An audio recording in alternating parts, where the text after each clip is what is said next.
Halo, selamat malam teman-teman. Apa kabar malam hari ini? Semoga teman-teman dalam kondisi sehat walafiat. Amin.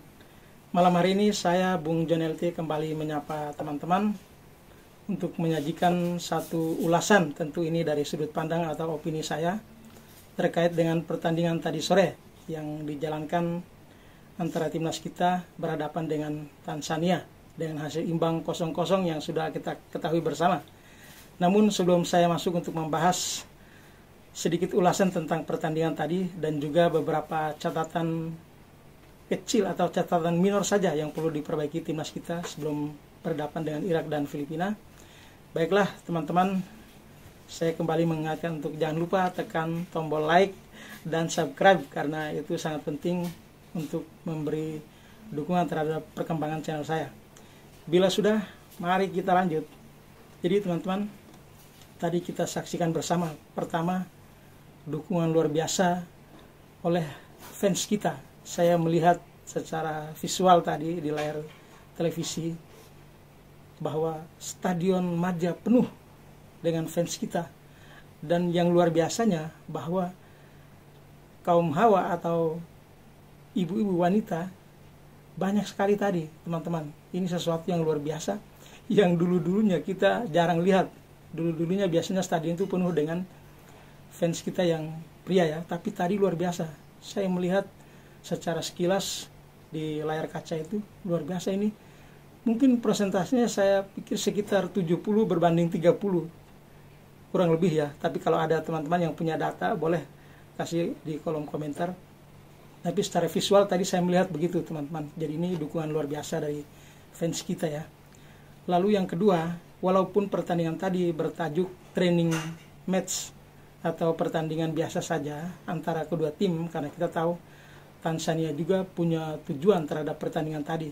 Mereka pun sama seperti kita sedang mempersiapkan diri untuk lanjutan kualifikasi Piala Dunia di benua Afrika. Jadi pertandingan tadi itu penting bagi mereka untuk menjajal gaya permainan yang berbeda dengan gaya permainan di Afrika. Jadi itu pentingnya buat timnas Tanzania. Dan bagi Indonesia ini tentu sangat penting karena kita ingat 2 laga tersisa di kualifikasi Piala Dunia Grup F. Kita akan berhadapan dengan Irak yang notabene sudah lolos, dan kita ingin untuk memenangkan 2 pertandingan tersisa, yaitu antara Irak atau Filipina. Dua-duanya kalau bisa kita menangkan itu, maka kita sudah pasti lolos ke babak berikut, babak ketiga kualifikasi Piala Dunia. Bahkan salah satu saja kita menang, sudah pasti kita lolos teman-teman. Jadi saya ingin memberikan catatan bahwa pertandingan tadi punya arti penting juga buat kita. Coach STY tadi kita lihat di babak kedua menurunkan 10 pemain teman-teman. Hanya menyisakan, saya lihat kalau tidak salah, Rizky Ridho yang dipertahankan untuk bermain 90 menit. Tapi semua pemain lain diganti semua. Itu artinya Coach STY ingin mencoba semua pemain kita, termasuk pemain baru yang baru dipanggil, yaitu Malik Rizaldi. Tadi juga diturunkan di babak kedua. Nah, Coach STY ingin untuk menerapkan strategi formasi taktik yang akan diterapkan ketika berhadapan dengan Irak dan Filipina. Dan kenapa kemudian pertandingan dilaksanakan jam 4 sore tadi? Karena ketika berhadapan dengan Irak, pertandingan juga jam 4 sore teman-teman. Jadi itu satu poin juga yang ingin diberikan ke tim kita oleh STY, bahwa mereka harus membiasakan diri, terutama pemain-pemain kita yang dari Eropa. Kan mereka di Eropa biasa bermain dengan suhu yang relatif lebih dingin. Nah, ketika main di Indonesia yang suhu udaranya cukup panas, apalagi jam 4 sore seperti tadi, tidak mudah. Kita lihat tadi di babak pertama, di babak akhir ya, di babak pertama itu pemain keturunan kita sudah merah wajahnya. Saya lihat Ragnar Mangun, kemudian Sandy Walsh, itu wajahnya sudah merah, artinya sudah cukup panas. Untung tadi kalau tidak salah di menit ke-23 itu ada water break ya, jadi itu sedikit menolong pemain-pemain kita dan juga pemain dari Tanzania. Jadi saya berharap bahwa penyesuaian diri dari pemain-pemain kita untuk bermain di sore hari itu bisa berjalan dengan baik. Kita masih punya waktu sampai dengan tanggal 6 nanti untuk berhadapan dengan Irak. Mudah-mudahan pemain kita penyesuaian dirinya lebih bagus lagi, sehingga ketika hari H kita bisa memberikan hasil yang bagus. Jadi secara keseluruhan tim kita bermain sangat bagus. Tadi peralihan bola dari kaki ke kaki, kemudian serangan balik cepat yang juga diberikan oleh tim kita. Kita lihat tadi ada berapa long ball yang dilakukan oleh pemain kita kan. Ketika pemain Tanzania sudah maju, lalu menyisakan ruang kosong di belakang, meninggalkan ruang kosong di belakang, pemain kita langsung memberikan umpan direct ya dari pertahanan Tanzania, dan kita berhasil menciptakan berapa peluang. Sayangnya itu belum berbuah gol ya.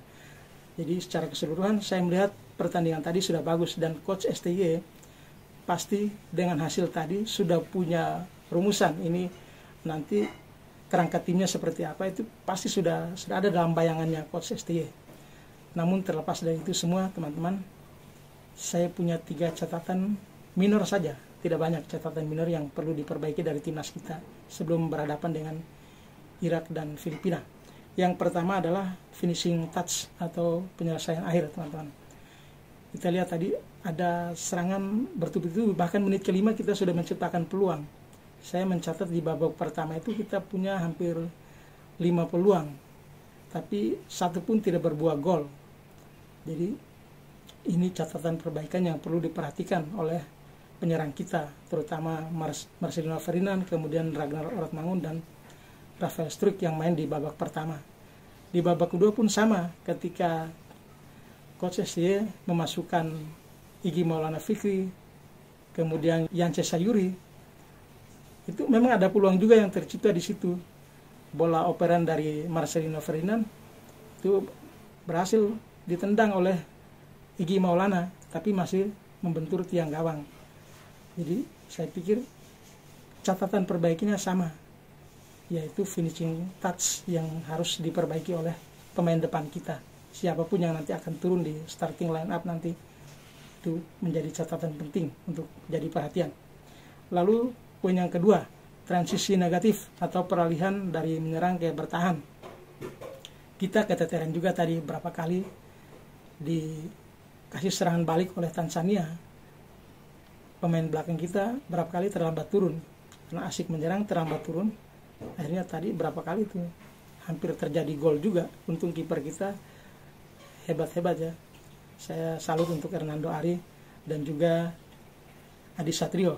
Bahkan Adi Satrio tadi kan sudah berhadapan 1-1 kan dengan pemain depan Tanzania. Untung masih bisa dihalau bolanya. Kalau tidak pasti sudah gol tadi teman-teman. Jadi faktor peralihan negatif ini harus jadi catatan perbaikan. Mudah-mudahan nanti hari H itu tidak terulang kembali. Kemudian catatan ketiga, chemistry antara pemain perlu ditingkatkan. Nah ini, kalau di babak pertama kita melihat chemistry-nya agak bagus tuh, terbangun dengan baik. Tapi ketika di babak kedua STY menggantikan 10 pemain yang masuk di babak kedua itu, terlihat mereka agak lama baru panas. Jadi masih banyak yang salah-salah oper ya, atau opernya tidak pas. Nah itu masih terlihat tadi, atau pergerakan teman ketika pegang bola, nah, yang lain mencari ruang kosong itu masih terlihat agak kagok tadi di awal babak kedua. Kemudian masuk ke menit ke 60 lah, baru mulai terlihat tim kita mulai menemukan ritme lagi.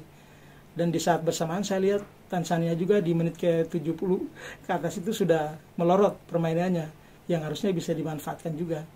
Sayangnya tadi kita belum bisa mencetak gol. Balik lagi masalah finishing touch itu yang masih menjadi catatan kita. Jadi saya pikir hanya 3 hal itu yang perlu diperbaiki oleh timnas kita. Mudah-mudahan ini Coach STY juga menginstruksikan pemain kita untuk bisa memperhatikan 3 hal ini. Yang pertama adalah finishing touch, lalu yang kedua transisi negatif dari menyerang ke bertahan, kemudian yang ketiga chemistry antara pemain perlu ditingkatkan.